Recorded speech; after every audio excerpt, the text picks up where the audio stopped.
이어서 단백질의 코로나가 어떻게 코팅되는지 얘기했는데요. 우리 이제는 세포의 나노 입자가 그러면 어떻게 들어갈 건지에 대해서 이야기해 보겠습니다.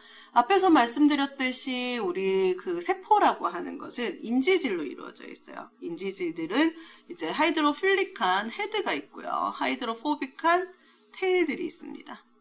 그래서 이 인지질들에 의해서 쭉 이렇게 리피드 바이얼 레이어라고 그러죠. 이렇게 이어져 있고 분자 간의 상호작용, 그러니까 하이드로포빅 인터랙션에 의해서 얘네들이 구조로 이루어져 있다 보니까 얘는 화학 결합이 아니에요. 분자 간의 상호작용이 됩니다. 그러다 보니까 얘는 이렇게 손으로 쿡 찌르면은 우리 분자 간의 결합은 쿡 찔러도 물론 아주 큰 힘으로 팍 하면은 격파가 되겠지만은 얘는 어쨌든 그러니까 끊어질지언정 얘네들이 한다고 해서 얘가 흩어지지는 않겠죠. 그런데 이 분자 간의 힘 같은 경우는 워낙 약하다 보니까 우리 보시면은 분자 간의 화학적인 결합은 송판이라고 생각해요. 송판에서 여기 쿡 찌르면 어떻게 돼요? 아무것도 안 들어가죠. 근데 화학적인 분자 간의 상호작용은 우리 푸딩이라고 생각하시면 됩니다. 우리 손으로 넣으면 어떻게 꾹 들어가죠. 빼고 나면은 그 형태 그대로 있습니다. 물론 으깨지 않는 한은요. 그런 것처럼 되게 유동적입니다. 그래서 이런 것들은 외부 작용에 의해서 안으로 유동적으로 움직이기도 하고 얘네들을 둘러싸기도 하고 여기 보이는 것처럼 이루어지게 됩니다. 그리고 앞에서도 말씀드렸듯이 세포 표면 같은 경우에는 인지질에 의해서 이루어져 있다 보니까 음전하를 가지게 됩니다. 음전하를 가지게 돼서 약간 플러스 전하를 가진 물질들이 더 잘 이제 들어갈 수 있다라고 간단하게 설명을 해드렸는데요. 그럼 세포 안에 일단 일반적으로 들어가는 기작에 대해서 말씀드려야 될 것 같습니다. 여러 가지가 있는데요. 파고사이토시스가 있고요. 마이크로피노사이토시스가 있어요. 그리고 여기 보면은 엔도사이토시스라는 게 있습니다. 엔도사이토시스는 뭐냐 하면은 사이토가 세포 아니죠. 이게 안으로 들어가는 겁니다.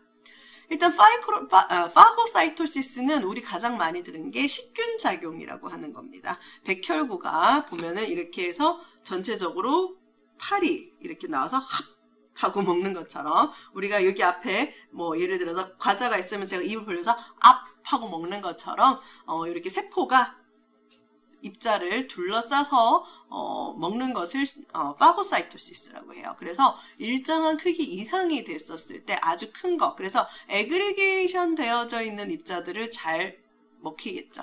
그래서 이렇게 먹고요. 이렇게 해서 먹었을 때 들어가는 곳이 파고좀이라고 하고, 이 파고좀은 라이소좀을 거쳐서, 라이소좀은 뭐냐면은 세포 안에서 쓰레기통이라고 생각하면 돼요. 쓰레기통이라서 여기 다 버리면은 우리는 쓰레기통 비워야 되는데 여기는 다 그 안에서 처리가 돼서 나가는 겁니다. 네. 그리고 여기를 통해서 파고사이토시스는 해서 녹여버려요. pH가 아주 낮습니다. pH가 5점 몇인가 4점 몇인가 그래서 아주 낮다 보니까 이렇게 파고사이토시스는 우리 백혈구가 하는 일이 뭐예요? 외부에서 들어온 이상한 이물질들을 잡아먹어서 녹여서 없애는 거예요. 그래서 파고좀은 라이소좀으로 바로 들어가게 되고요. 그다음 마크로피노사이토시스라는 게 있는데요.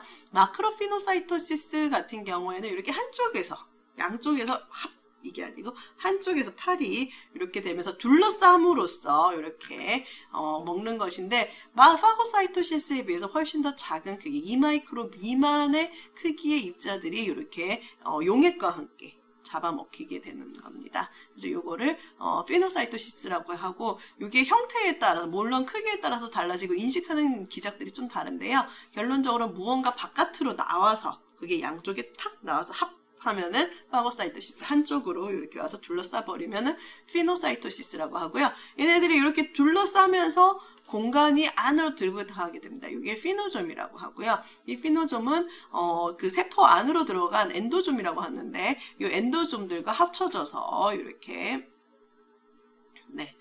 레이트 엔도좀을 거쳐가지고 라이소좀으로 들어가게 됩니다.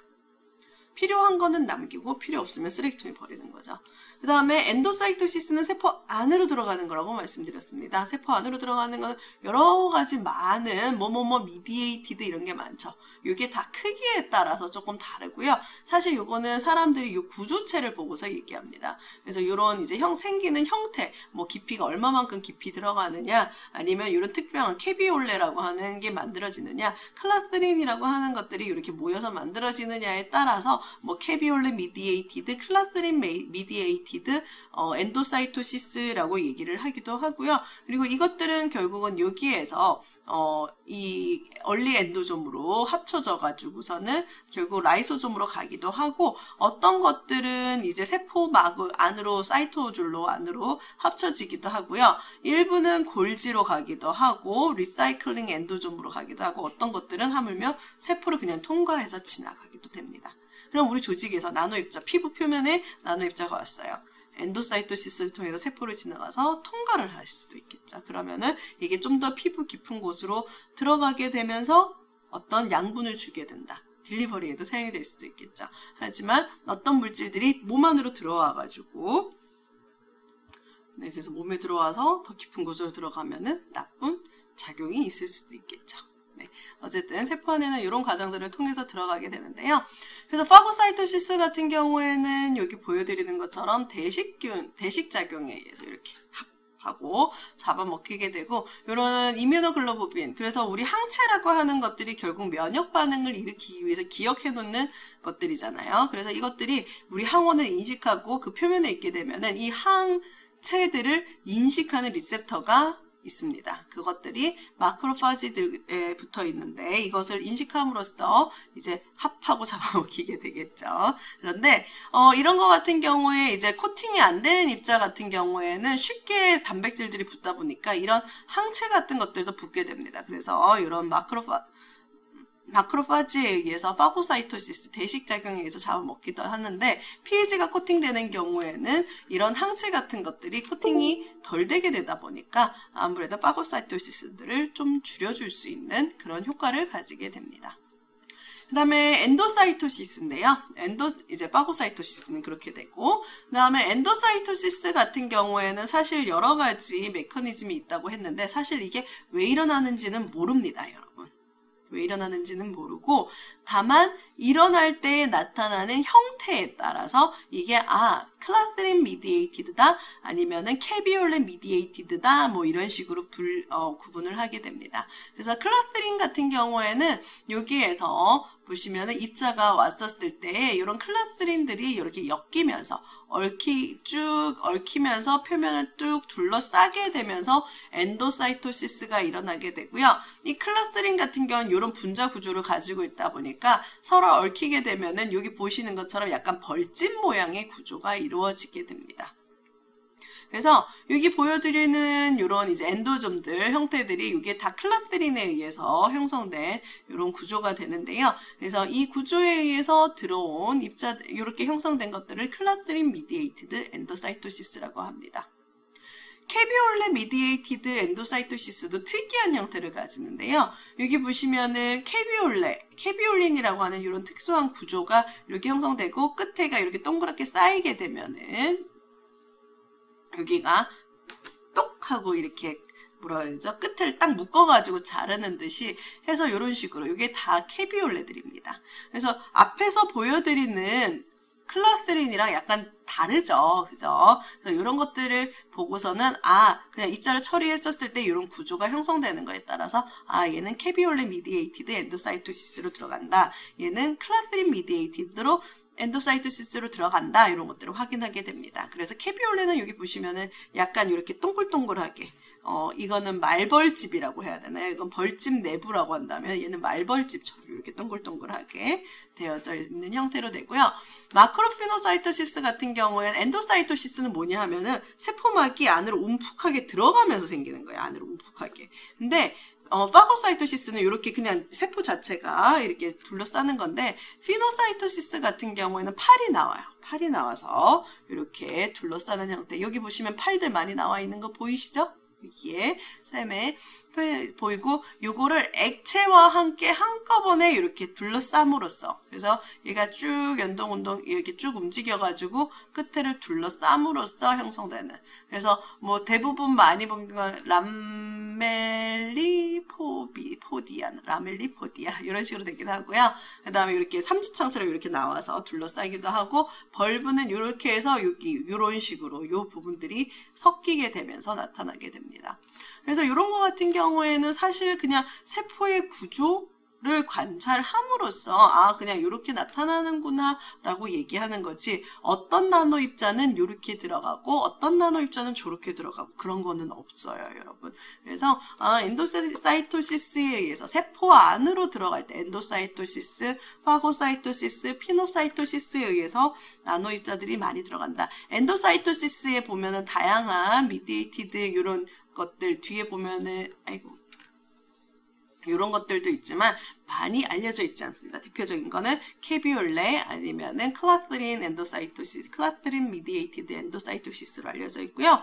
근데 이런 것들 같은 경우에 이제 사람들이 조금 연구한 거 경우에는 일단 아주 큰 입자 같은 경우에는 파고사이토시스로 알려집니다. 근데 이거 같은 경우 숫자들은 사실 리포트하는 논문마다 이게 조금씩 다릅니다. 다르다 보니까 제가 가져오는 그림에 따라서 이게 약간씩 다르다라는 거는 참고해 주시고요. 그래서 약간 정성적으로 마이크로 크기 큰 것들은 파고사이토시스에 의해서 이렇게 된다. 그 다음에 그거보다 좀 더 작은 거 네, 그것보다 조금 더 작은 것들은 이제 마크로피노사이토시스에서 들어간다. 그 다음에 그것보다 더 작은 건 엔도사이토시스, 세포막이 안으로 움푹 들어가는 형태가 엔도사이토시스가 되고, 클라스린 같은 경우에는 한 120나노까지, 캐비올레 같은 경우에는 한 60나노까지, 그 다음에 둘 다 통하지 않는 것도 있어요. 클라스린, 캐비올레, non-mediated 엔도사이토시스라는 것도 있는데요. 앞에서 보여드렸던 여러 가지들. 그런 것 같은 경우에는 약 90나노까지다라고 알려져 있기는 하는데요. 이거는 알 수가 없습니다. 그냥 입자를 처리했는데 이런 구조가 밝혀졌다. 그러면 아, 요거에 의해서 들어가는구나 정도로만 알게 되고요. 아주 작은 입자 같은 경우에는 입자의 성질 그리고 특히 플러스 전하를 가지는 물질들은 이렇게 세포를 그냥 통과해서 바로 들어가기도 하게 됩니다. 그리고 이런 물질들 같은 경우에 보는 것처럼 세포 안으로 들어갔었을 때 골지로 이동되기도 하고요. 어떤 것들은 마이토콘드리아 쪽으로 이동하기도 합니다. 이 마이토콘드리아 같은 경우는 우리 ATP 그 작용, ATP, ADP 이런 작용들이 일어나면서 에너지를 만들어내게 되는데요. 이 마이토콘드리아를 예를 들어서 우리가 이제 못 움직이게 한다. 그럼 어떤 일이 일어나겠어요? 에너지를 만들어내지 못하니까 세포가 배고프겠죠. 굶어 죽습니다. 그래서 이런 것들을 이용해서 암 치료 이런 쪽으로도 사용을 하기도 하고요. 그 다음에 이제 세포 주변에 ER로 이제 입자들이 이동을 하게 되면은 아무래도 핵 쪽으로 전달이 돼서 요 같은 경우에는 진과 작용을 하게 되면서 유전자 전달 쪽이라거나 아니면 암세포 같은 경우에는 이 유전자가 더 이상 작동하지 못하도록 이렇게 꽉 묶어줌으로써 그런 약물 전달이라거나 아니면 치료 쪽에 사용이 되기도 합니다. 그래서 요것들은 이제 쭉 전부 다 그냥 라이브러리예요. 요거는 그냥 사람들이 이렇게 했더니 그런 것들이 클라스린, 캐비올레 미디에이티드로 되어져 있더라. 얼리 엔도사이토시스에서 이게 익스케이프도 되더라. 아니면 레이트 엔도사이토시스의 엔도좀에 의해서 익스케이프이 되더라. 아니면 라이소좀에서도 익스케이프이 되더라. 어쩌고 되어져 있는데 요거는 여러분 외우실 필요는 없어요. 그냥 이렇게 됐고 어쨌든 세포가 들어가는 기작, 세포 안에 나노 입자가 들어갈 수 있는 기작들은 이렇구나. 그리고 우리 나노 입자들은 대부분 엔도사이토시스를 원하고 목적에 따라서는 이 엔도좀을 탈출해서 세포로 전달되는 것들을 이렇게 목적으로 하게 됩니다. 그래서 여기 보시면은 이제 그러면은 그 나노 입자 처리했었을 때 앞에서 보시면은 그림에서 엔도좀을 거쳐서 얼리 엔도좀, 레이트 엔도좀, 그다음 라이소좀 이런 식으로 순서를 말씀드렸는데요. 거기에 관해서 연구한 게 있는데 여기 보시면은 그 나노 입자 골드 나노 입자가 어디에 시간에 따라서 어디에 분포하는지 통계를 냈더니요. 처음에 한 1시간 정도 지나고 나니까 1시간 정도 동안 지나고 나니까 얼리 엔도점에서 입자가 관찰되기 시작합니다. 그리고 뒤따라서 레이드 엔도점, 시간이 지날수록 얼리 엔도점에서 이제 레이드 엔도점으로 지나가게 되고요. 그 다음에 한 6시간 정도 지나면 라이소점, 더 뒤에 봤으면 더 늘어나겠죠. 점점 시간이 지날수록 라이소점으로 이동하는 것을 볼 수가 있습니다. 여기도 보시면은 시간에 따라서 얘네들의 구조가 얼마만큼 있는지가 시간이 되면 처음에는 얼리 엔도점, 그 다음 레이드 엔도점, 그 다음에 라이소점으로 이동하는 것을 볼 수가 있습니다. 그래서 요런 것들은 그래서 요런 통계를 통해서 이 입자들이 일단 얼리 엔도점에 모였다. 여기서 판단하는 게 얘가 필요한가 아닌가. 그리고 잘 모르겠는데 그럼 레이드 엔도점으로 보내요. 만약에 괜찮으면 세포 좀 사이토플라즈마로 보내기도 하고. 근데 레이드 엔도점으로 보내서 또 고민을 해요. 얘가 필요한가 아닌가. 필요 없으면 라이소점으로 보내는 거예요. 아니면 이제 세포 질 안으로 들어가기도 하고 아니면 혹은 바깥으로 빼내기도 하고요. 그래서 이런 과정들을 거치게 되면서 이게 입자가 얼리 엔도점, 레이드 엔도점을 통해서 라이소점이 되게 되고 시간이 지남에 따라서 입자가 엑소사이토시스, 그러니까 세포 바깥으로 나가는 정도는 어떻게 되는가? 그러니까 미량이긴 하지만 아주 적죠. 미량이긴 하지만 2시간 지나면 1시간 좀 지나 2시간 가까워짐에 따라서 증가하는데 일부 어느 정도 탈출이 되고 나면은 그 다음부터는 탈출하는 정도가 거의 비슷합니다. 그 얘기는 뭐냐면은 딱 먹어보고 잘 모르겠는데 하면서 바깥으로 보내기도 하고요. 그 다음에 레이드 엔도점, 그 다음에 라이소점을 보내서 라이소점에서 분해를 해서 얘네들이 제거가 된다라는 것을 여러분께서 알 수가 있습니다.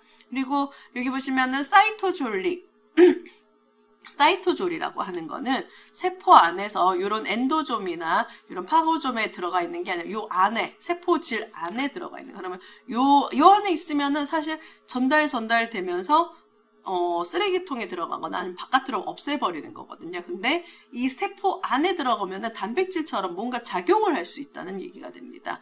그래서 DNA, siRNA 같은 것들 골드에 붙여서 어떤 작용을 할 수 있는 siRNA를 붙여서 보냈을 때 시간이 지남에 따라서 일부 사이토졸로 들어가는 게 있는데 이게 세포의 종류에 따라서도 시간이 더 오래 걸리기도 하고 그 사이토졸이 존재하는 것들이 줄어들기도 하고 이렇게 형태가 나타나는 것을 볼 수가 있습니다.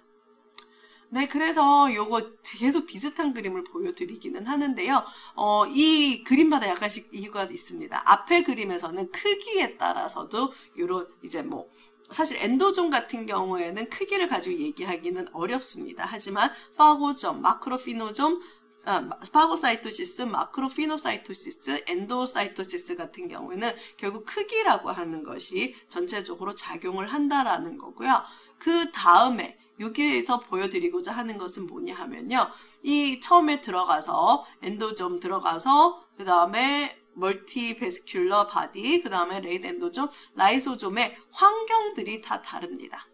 그래서 보면 pH 같은 경우에도 세포에서는 전체적으로 중성이었는데 레이드 엔도점으로 갈수록 거의 pH 5 정도로 애시딕하게 점점 바뀝니다.